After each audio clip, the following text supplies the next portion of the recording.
성인지 예산제도. 중요도에 비해서 시험이 잘 안 나오는 것 같아요. 그죠? 핵심 단어는 젠더 메인스트림, 이른바 성주류화 관점입니다. 남녀 차별을 시정하는 것.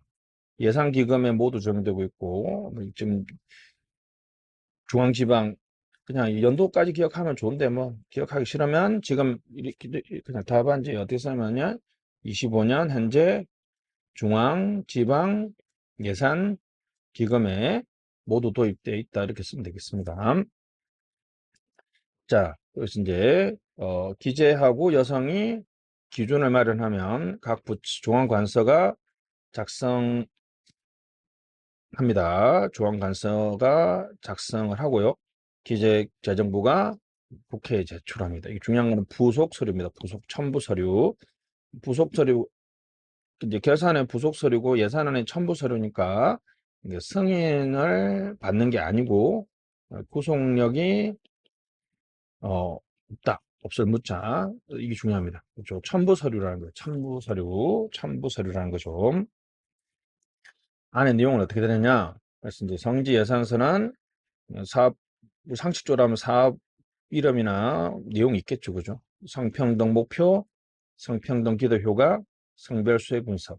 요 정도까지 기억하시죠? 목표, 성평등 기도 효과, 성별 수혜 분석.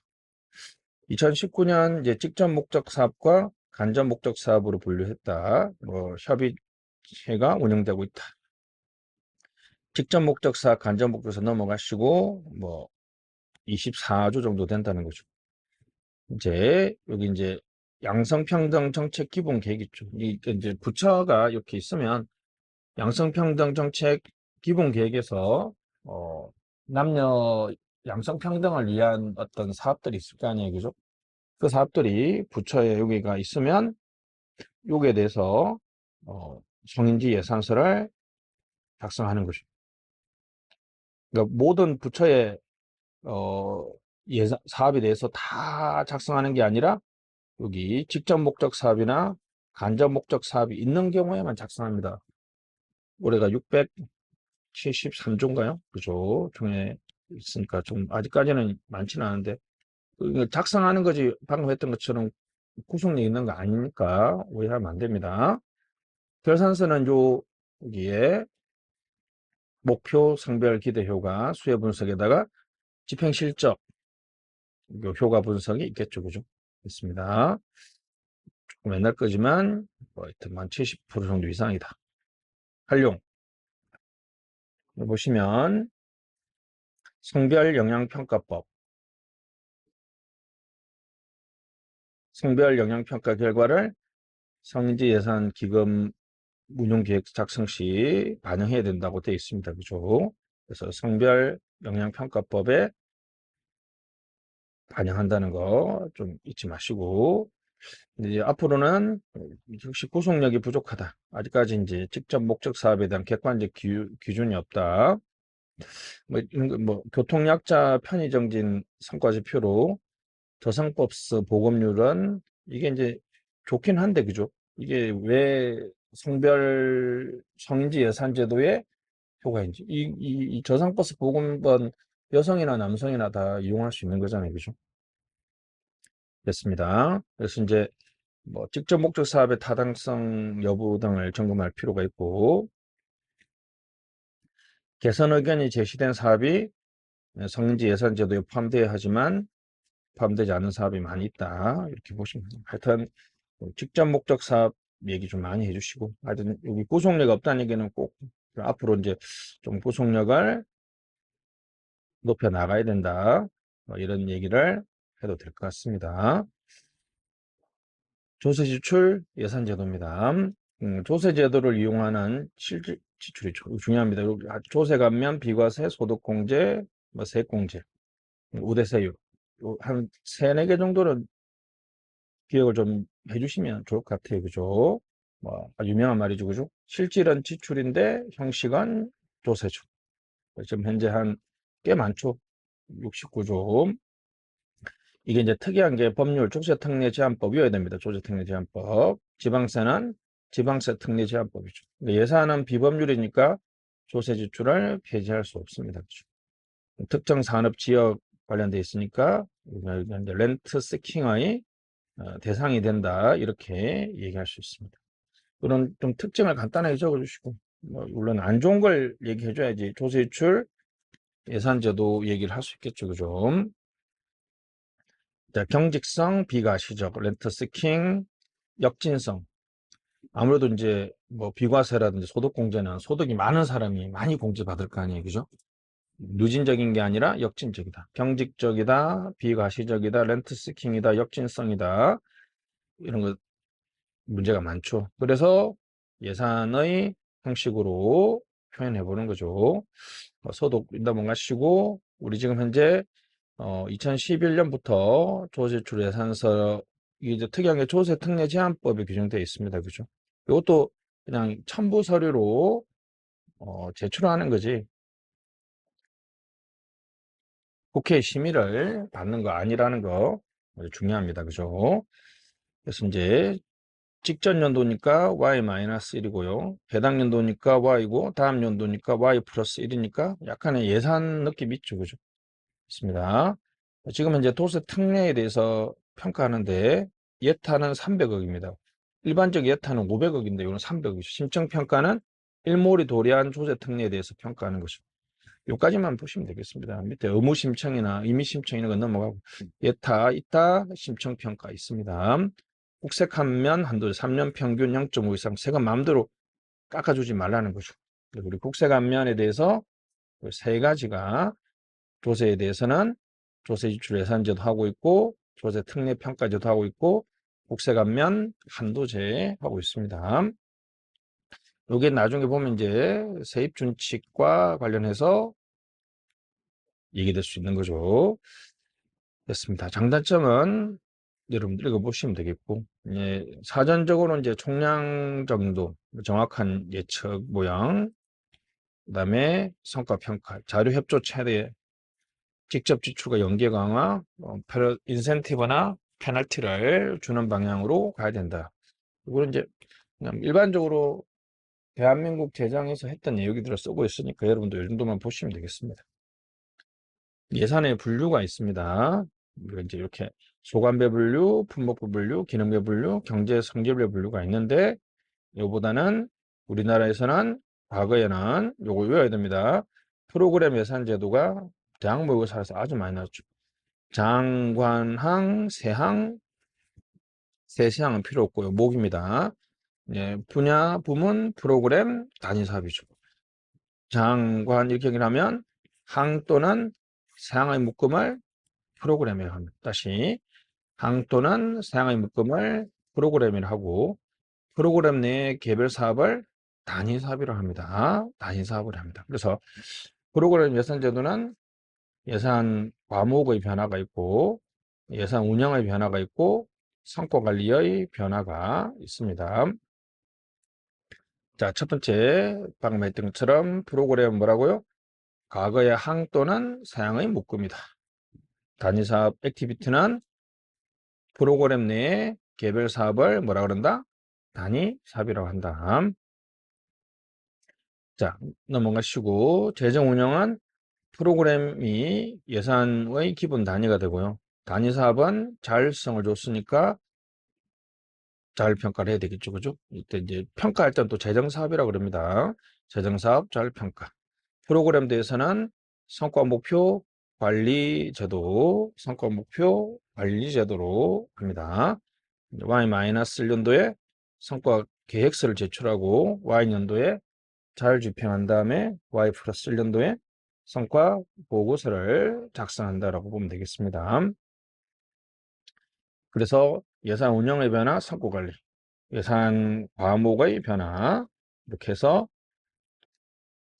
세 가지가 프로그램 예산 제도의 내용이 되겠습니다.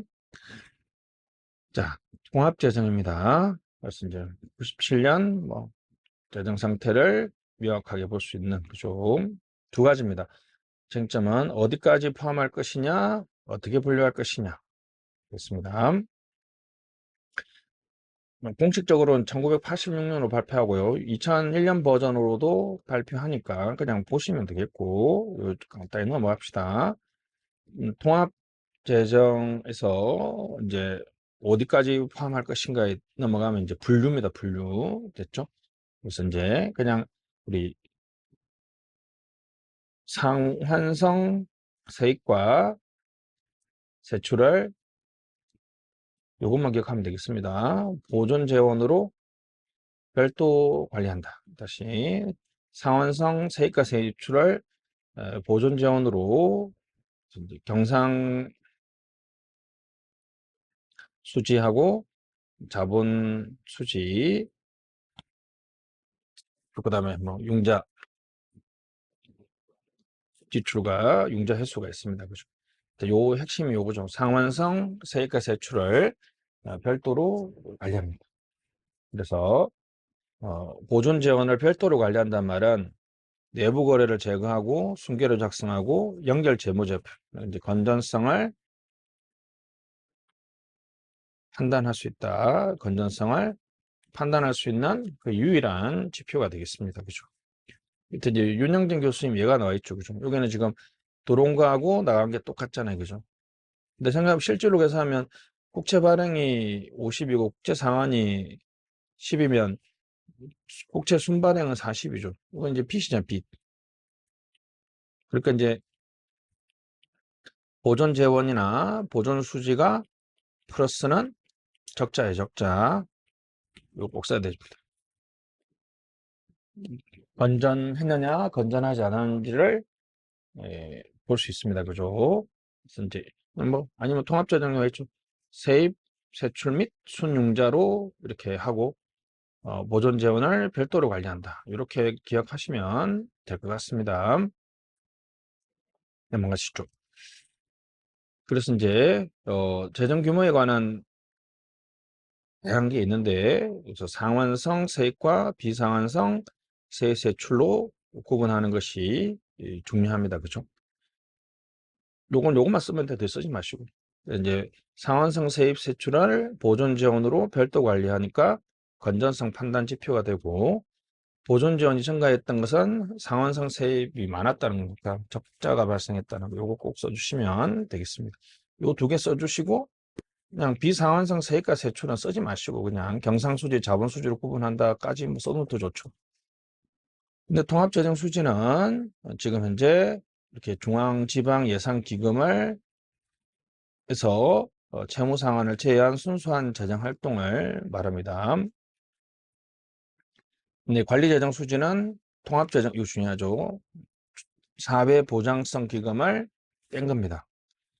이제 연고사학산재, 이 정도만 쓰면 되겠습니다. 연고사학산재. 우리 대표적인 사학이 고려대, 연세대 있잖아요. 그죠? 그래서 연세대, 고려대, 고려대, 연세대, 연고사학 산재, 연고사학 산재. 연고전 할 때 사학 직원이 산재를 입었다. 연고사학 산재. 이제 아직까지 우리나라는 사회보장이 적립기이기 때문에 포함할 때 수지위복이 됩니다. 본격 지출이 발생하지 않았다. 잠재적 재정 위험을 제거했다. 꼭 써야 됩니다. 요거 왜 필요한지 써라고 시험 엄청 많이, 대학원에서 엄청 많이 나왔죠. 아예 그냥 여러분들이 쓰기 쉽게, 대한민국 재정에 있는 걸 옮겨놨습니다. 그죠? 읽어볼게요. 지속적으로 증가하고 있는 사회보장성 기금의 흑자는 연금 등 장래 지급에 대비해 적립되어 있으므로 재정 건전성을 평가하기 위해서는 통합재정수지에서 사회보장성 기금 수지를 제외할 필요가 있다. 특히 우리나라 경우 아직 시행 초기, 대규모 흑자 있으며 실제 국가 채무청과 연관 감안할 때 관리재정 수지가 훨씬 더 건전성 판단에 유용하다. 그래서 이제 2002년부터 별도로 발표하고 있습니다. 대규모 흑자, 적립기 포함 시 수지외고 본격 지출이 발생하지 않다. 아주 먼 미래에 재정 위험을 제거한다. 귀찮으면 요 두 개를 그냥 문장을 외워버리시면 되겠습니다. 연고사학 산재, 연고사학 산재. 공지출은 넘어가시고, 이거 보시면 이제 통합재정 수지가 이렇게 마이너스, 이게 마이너스로 생각하면 이상하니까 2012년에 보면 통합재정 수지는 흑자인데 관리재정 수지 여기다가 연구사학 산재를 빼버리니까 적자가 되죠. 그죠? 훨씬 더 잘 보이고 있습니다. 그죠? 대략 한 40조 정도, 한 50조, 40조 정도 뭐 플러스 마이너스 차이가 나는 것 같습니다. 2025년 나라 살림 개요가 있습니다. 그죠? 2025년 통합재정 수지는 적자이고 사회보장 관리재정 수지는 더 적자가 크죠. 그죠? 이제 지금 21조인데 적자가 73조가 되니까 한 50조 정도 더 늘어난다. 그죠? 그래서 정부는 약자 복지, 경제 활력 확산, 미래 대비 체질 개선, 국민 안정 등 재정의 필수적 역할을 지속하면서 재정의 지속 가능성을 유지하기 위해서 관리하겠다. 뭐 이런 거 아주 문장이 좋다. 그죠? 쓰시면 되겠죠. 공공부문 개념도는 넘어갈게요. 그래서 이제 D1, D2, D3가 있습니다. 2015년에 입법고시에 시험에 나왔고 여러분들이 지금 열심히 암기하고 있죠. D1은 국가재정법 91조입니다. 중앙지방 확정 현금주의주. D2는 거기에다가 공공기관을 그리고 금융기금을 포함시킨 주. 발생주의, 우발침, 국제비교의 기준. 일반 정부 채무라고 합니다. D3는 비금융 공기업까지 공공부문 부채관리 기준 됩니다. 우리나라는 2011년부터 국제기준 일반정부 부채 D2조, D3를 발표하고 있습니다. 그래서 이제 D2, D3 나와 있고요. 권고는 이제 마스트리트 EU인데 뭐 3%, 60%. IMF 권고는 60%인데 넘어가시죠. 지금 국가재정법 개정안이 아직 통과 안 됐는데 그죠? GDP 45%, 관리재정 수지 2%. 예외 사유는 추경 요건으로 완화 규정 없고 세계잉여금의 국채 상한을 30%에서 50%로 늘리는 좀 이따 다시 볼 겁니다. 그렇죠. 국가 채무에 대한 얘기가 내용이 있습니다. 그죠? 그래서 뭐 적자성 채무와 금성 채무가 있는데 그까지는 그냥 한번 참고서 보시면 되겠고 요거는 꼭 외워야 됩니다. D1은 국가재정법 91조 현금주의 확정된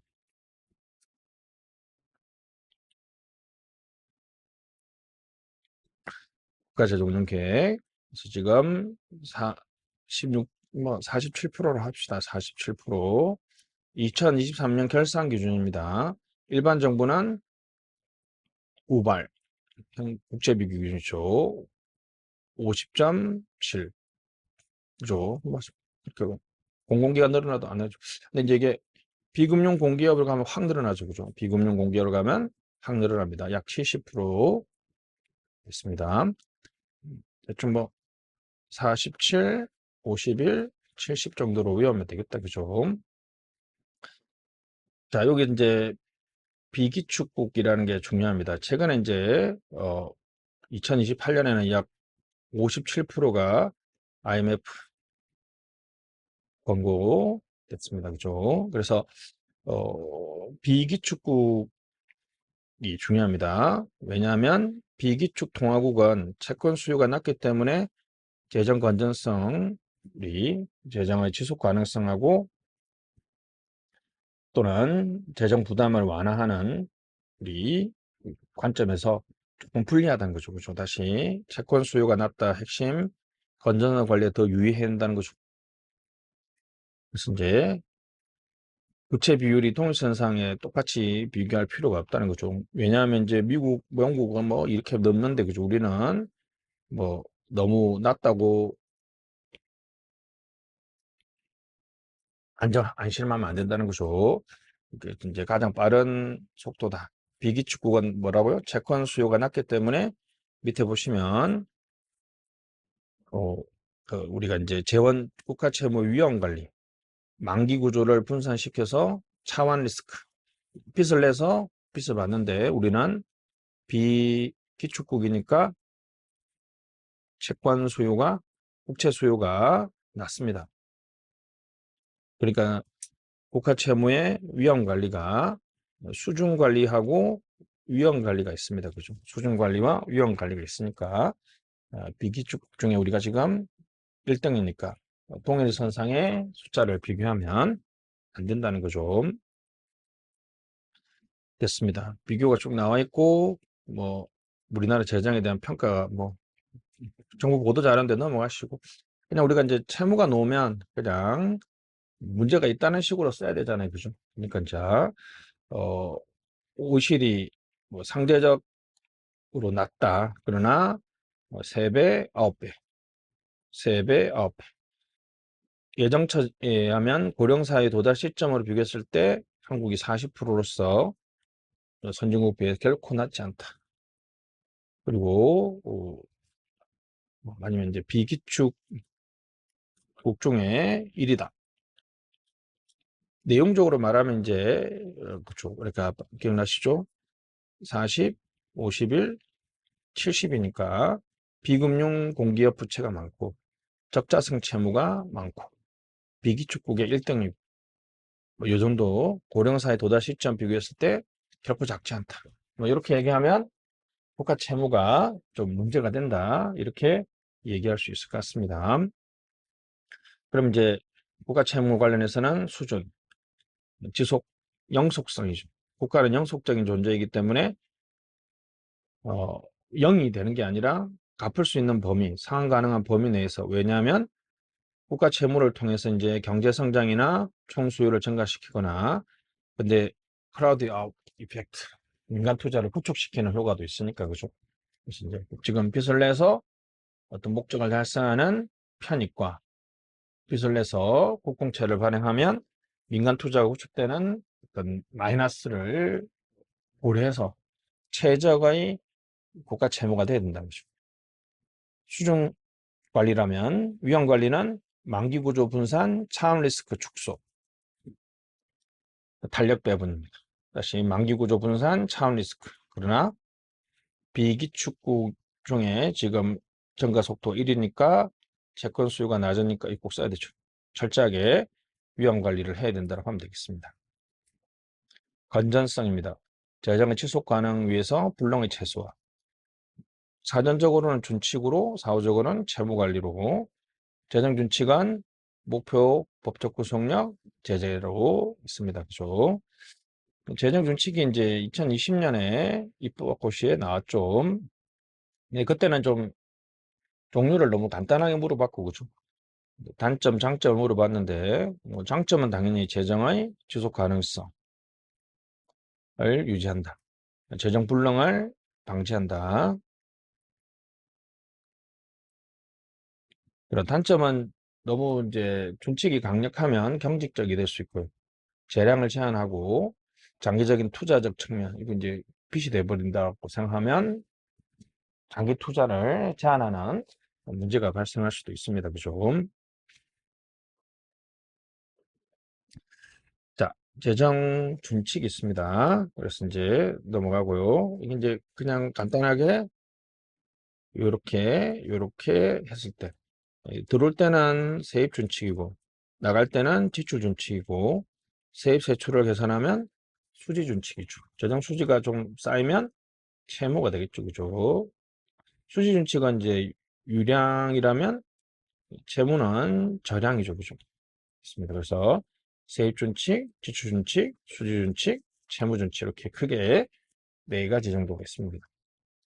자, 우리 세입 준칙입니다. 이제 재정 수입의 최고 최저를 설정하는 거죠. 그래서 이제 뭐 초과 수입을 건전성 상한에 쓸 수 있다. 선심성 지출을 방지한다.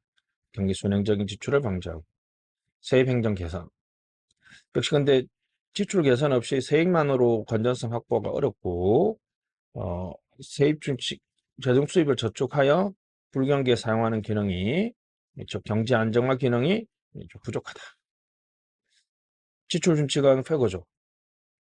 됐습니다. 그래서 이제 우리가 나라에서 있는 거는 지출을 수반한다.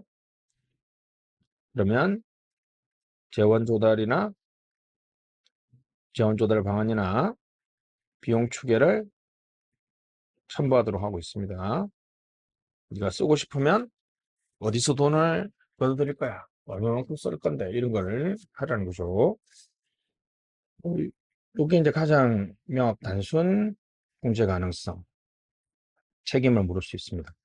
의사소통을 개선하는데 요가 똑같은 거죠. 세입 측면 개선 없이 지출만으로 건전성하기를 어렵다. 이게 이제 돈은 있는데 사업이 필요 없는데 불필요한 사업을 하겠죠. 반대로 진짜 필요한데 돈이 없으면 필요한 사업을 수행하지 못하는 문제점이 있습니다. 우리나라에서는 이걸 꼭 써줘야 되죠. 정부 입법은 비용 추계하고 재원 조달을 첨부하는데 의원 입법은 비용 추계만 첨부하도록 하고 있습니다. 그 차이도 있고 공통점은 구속력이 없어요. 이게 문제가 되겠죠. 재정 수지 준칙입니다. 그래서 우리 이제 건전화법은 3, 4, 5인데 지금도 우리가 이제 3%, 45% 이렇게 설정하고 있습니다. 그죠? 자, 명확한 기준, 이해, 투명, 모니터링, 대중과 소통, 관리 가능성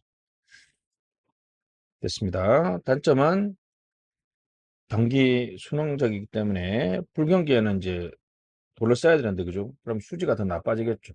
그래서 거시경제 안정화 기능이 없다는 게 가장 큰 문제가 되겠습니다. 즉 불경기를 더 악화시킬 수 있는 문제가 있습니다. 그죠? 또는 경기 변동과 무관하게 설정되므로 경기 안정화를 제외할 수 있습니다. 그리고 이제 우발 요인 이렇게 예를 들면 세계 태풍, 일회성 코로나 같은 사건이 발생했을 때 문제가 되죠. 특히나 이게 회계 조작의 가능성이 재정 수지 준칙에 아주 심각한 문제라고 얘기합니다. 이 세 가지 꼭 좀 기억 좀 해주시면 좋겠고요. 채무 준칙은 국가 채무의 상한선을 설정하는 것이 됐습니다. 부채 규모 직접 관련돼 있다. 건전성이 효과적이다. 감독 가능성. 이거 똑같이 경기 불안기에는 이제 빚을 내서 경제를 살려야 되면 빚이 많아질 거 아니에요. 그죠? 그럼 채무준칙에서는 바람직하지 않은 걸로 보기 때문에 거시경제 안정화 기능이 부족하다. 통제불능 요인까지는 위에 재정수지준칙과 똑같은데 이게 상당히 어려운 개념이죠. 그죠?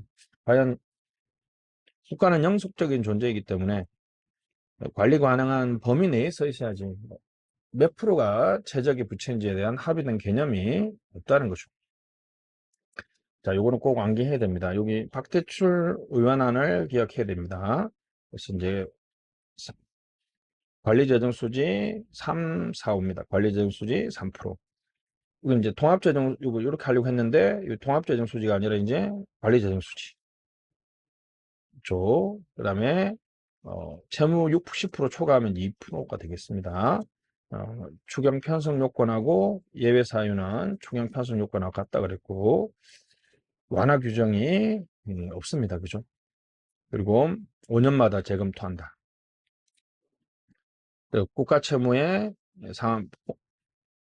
세액여금 국가 채무의 상환 비율을 50% 올렸다. 그죠?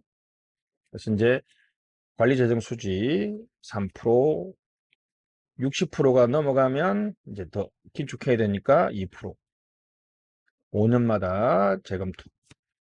관리재정 수지 허용 적용 예외가 있고요. 그래서 이제 추경을 편성할 때는 차입금을 사용하고 국가 재정에 반영하도록 하고 있습니다. 그죠? 이건 이제 패고죠. 구체적인 제안보단을 첨부하도록 되어 있습니다. 그죠? 세계잉여금이 만약에 50%, 50% 됐습니다. 지방교부세 정산에 먼저 씁니다, 사실. 그죠? 그래서 그 다음에 이제 원래 30%였는데 50%. 다시 3, 4, 5. 그 다음에 5년마다 추경 예외 사유는 추경 요건, 그리고 세계잉여금 50% 사용하도록 하고 있다. 제가 이제 자주 쓰는 게 이렇게 이제 영국 같은 경우는 목표를 미달성했을 때 예산 당국이 의회에 설명을 꼭 해야 된다. 왜 그런지 설명 의무와 같은 그런 것도 괜찮죠. 됐습니다. D1 거기다가 이제 공공기관이 포함되면 D2 47, 51, 70 이렇게 외우시면 되겠습니다. 네, 국가 결산의 재무제표는 좀 국가 채무와 재무제표상 부패는 여기 차이가 있습니다. 그죠? 됐습니다. 그렇죠. 국가 채무에는 정부, 지방정부, 공공기관 채무도 포함하고 지방정부 채무는 제외하고 있습니다. 국가 재무제표상에. 됐죠? T1은 이제 현금주의지만 재무제표는 발생주의다. 됐습니다. 재무제표상 부수채는 정부가 관리하는 회계기금, 공공기관, 연기부연 내부 거래를 제거해서 산출합니다. 2023년 국가 부채는 2,400조입니다. 2,400조 됐습니다. 재정 상태표, 재정 운영표, 순자산 변동표가 있는데 요건 뒤에 결산도 가 있으니까 보시면 되겠고 됐습니다. D1은 현금주의, 국가 채무는 발생주의입니다. 지방정부는 빠져있다. 지방정부는 빠져있다. 그죠? 여기 지방정부는 여기 어디였어요? 지방정부 채무는 제외하고 있습니다. 그죠?